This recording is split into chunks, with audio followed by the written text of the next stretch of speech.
So there we go. As we said, Champions League football secured again for next season. Second place finish, all but confirmed. Sue, how important was that?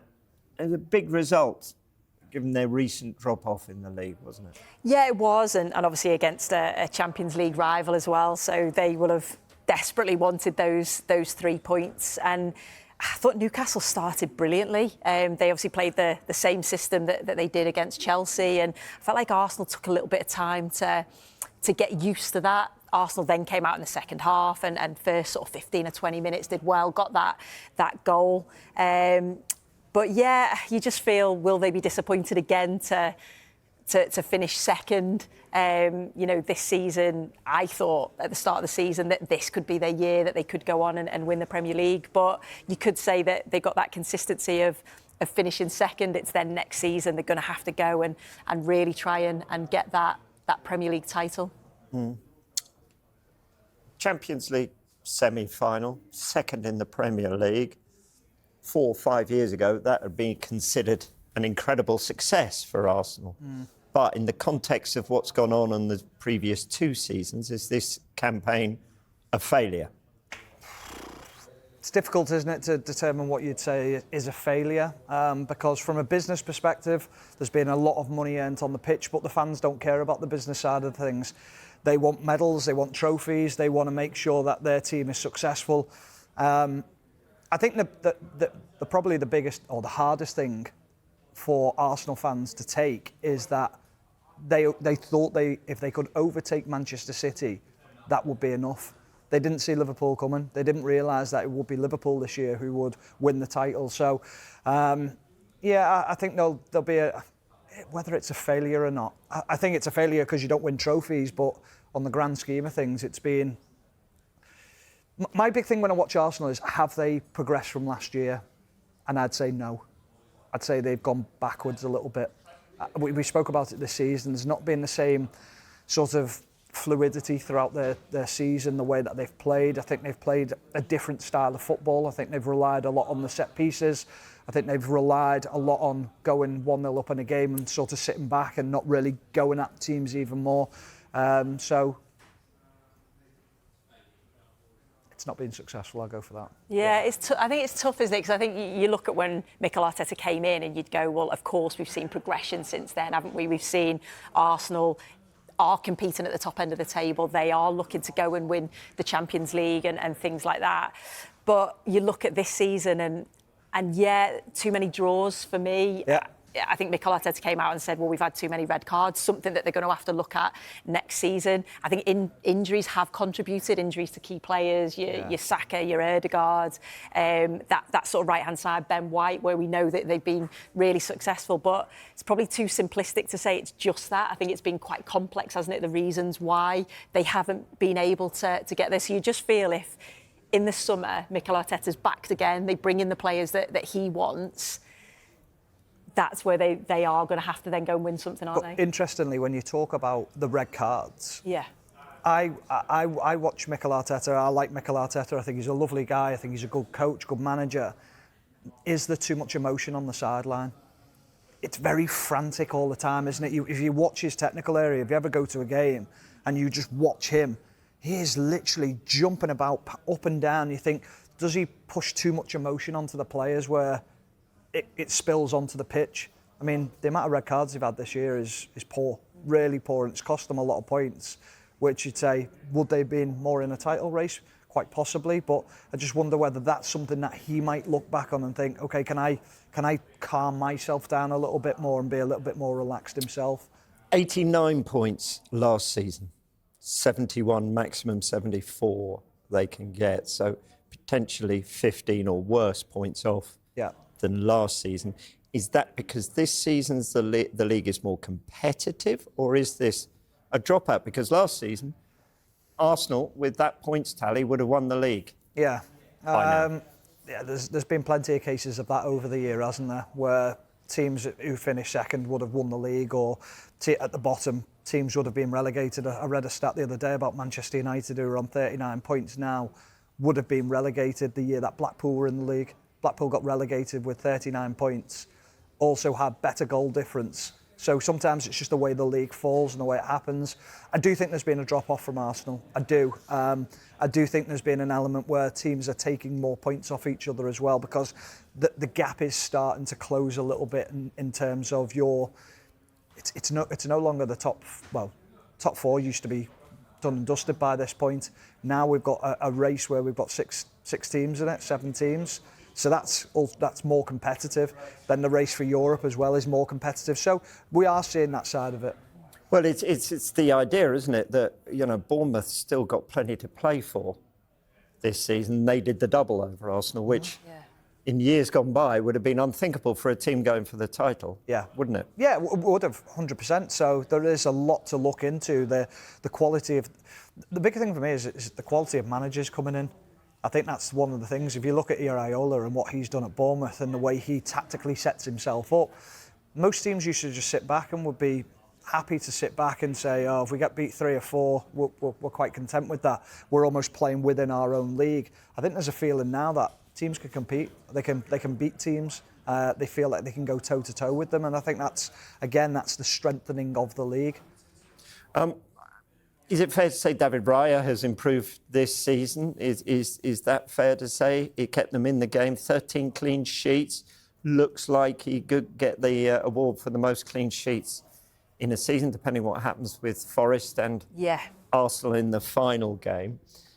How much does he deserve that Player of the Match award? Oh yeah, absolutely. I think he's been one of Arsenal's standout players on the whole this season. I think you always know the top class goalkeepers when they make those important saves at important times, and this was when Newcastle were on top and creating opportunities, and David Raya come up with some brilliant saves and double saves as well. That agility to be able to get down and then get back up again, so athletic. And I think we've saw that he can come out and be very commanding and, command his box, come out for crosses. He can be good with his feet and distribution. I know he's been a little bit sloppy of late, giving passes away, but on the whole, he's very good at that. So I remember when he come in and we were all saying, it's really harsh on Ramsdale. He's come in and who's going to be the number one? And I think it's proven that he's come on or come in as that number one and really sort of improved, and you can see why Mikel Arteta made that decision now.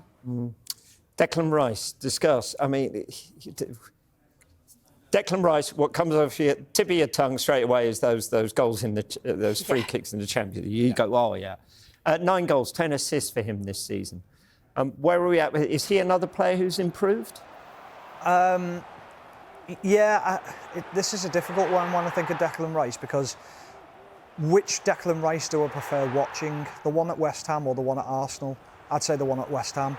I love it when I see him drive through the middle, carrying the ball, taking the game by the scruff of the neck. I feel like in this team, he almost plays more to a structure, and he plays a different type of game, probably conserves energy a lot more. I think he's probably come into the limelight a little bit more in the last few weeks because of those goals against Real Madrid and the performance away in the Bernabeu, and then obviously his goal yesterday. But I still think there's more to come from him. I still think there's more within him to be a better player. So which is he better at, the more advanced position? You're saying the deeper role at West Ham?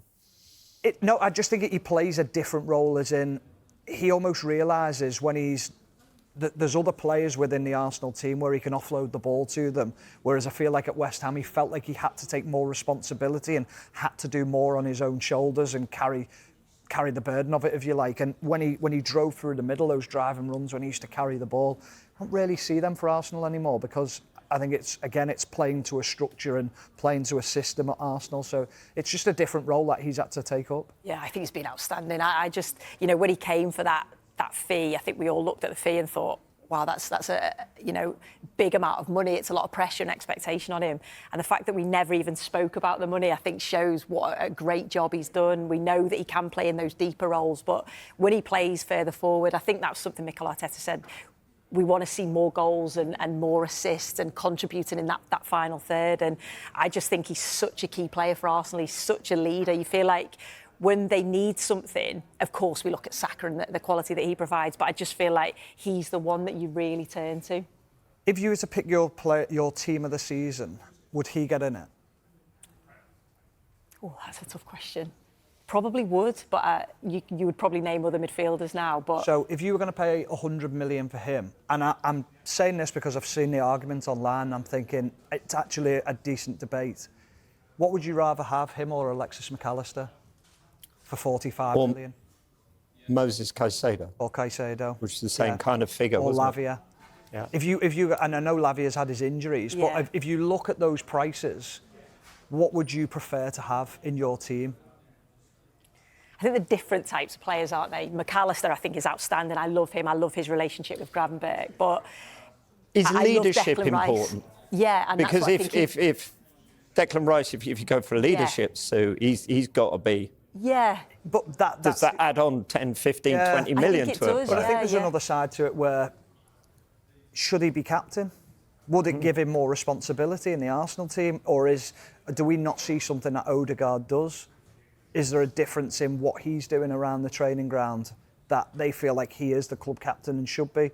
You just wonder whether maybe a little bit more responsibility, what he's used to, might just change him a little bit more and push him again and take him over the line. I mean, listen, I think he's a magnificent player, but I still think there's something where you go, there's more. Yeah. And how do you get that out of him? Is that the system that he's playing in that's holding him back a little bit? Or is it just because he's like, do you know what, I'm getting told to play this well and to offload the ball to certain players around me?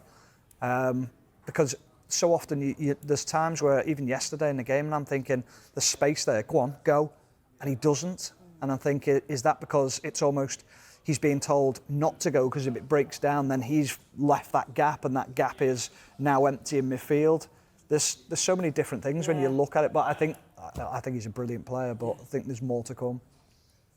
Gary Neville made an interesting comment when Kai Havertz was about to come on. He said, here is an example of a player who gets better when they're injured or has retired. Is that a fair comment? Is Kai Havertz the saviour that Arsenal need in their front line? It's interesting, isn't it? Yeah. Because so often you do see cases like that, and obviously the Arsenal fans feel like he was more important and probably didn't give him the credit that he deserved when he was playing, and you had the reception for him. But I'd still go, is he going to win you that league title that you need? Would he have made the difference this season? I'm not so sure he would have. I'm not so sure he'd give you another, 15 points to make that difference up to Liverpool. I think they need better. It's a hard one because obviously Mourinho's gone in there and filled in and done a very good job. But of course you're going to miss Havertz, who had played in that number 9. Of course he was filling in as well because, you know, we've said he's probably better a little bit deeper, can play out wide. He can play in all different positions. But in that false 9 position, I think he's done well for Arsenal. So, of course, having him back is a boost. But I think that's been the talking point all season, hasn't it? Or for a few seasons, that's what Arsenal need to go out and get that out-and-out number 9. I think it'd be interesting if Arsenal do go for a number 9 in the summer transfer window, which we think they will. Yeah. Now you've got a different option in midfield. So we know they like to play a 3 in midfield, but they also play the inverted fullback. So for talking's sake, Miles Lewis-Skelly becomes one of your holding midfielders. Well, I'd put him alongside Declan Rice. That then allows you to play Kai Havertz and Odegaard higher up the pitch as your two false 10s or 8s, whatever they might be. Now you're asking the opposition something completely different. You've got a better structure as to how to play. You've got a number 9 who's either pinning players, centre-backs, or he's running in behind and he's creating more space in behind for these 2 number 8s to pick up the ball. Well, now you've got different options. Then you can pin your wide players, Saka and Martinelli, as high and as wide as you want. What do the fullbacks do then? Do they stick or twist? That's the other question is, do they go out wide? Then that creates more space for your 2 8s to run into. If they go narrow, you leave them in 1v1 situations. So I think by buying a number 9, it'll also change what Arteta can do with Havertz as well. And I think that's where perhaps they need to be a little bit more adventurous in games and trust that structure of Declan Rice maybe sitting in that position. OK, very simple questions and very simple answers. A simple yes or no. Will Arsenal win something next season? If yes, what is acceptable? If no, what are the ramifications? Oh. There you go. Off you go. Yes, I think they'll win something. I'm not sure what. Do I have to say what? Well, what is acceptable? What's Carabao acceptable? Cup, is that acceptable? No, FA Cup? I feel like they need to go and either win the Premier League or go and win the Champions League. I think it needs to be something like that. They've won the FA Cup, was it 2020, was it, I think? So I think they need to go and win one of the two. I don't think they win anything. I think other teams get stronger. Even if they strengthen? Yeah, I'm going to say no. Ramifications? Depends how bad it is and where they are. If they're still in second and they're in a hunt for a league title, then perhaps he stays. If they're not, then I think there'll be murmurs around, is he the right man to take them over the line?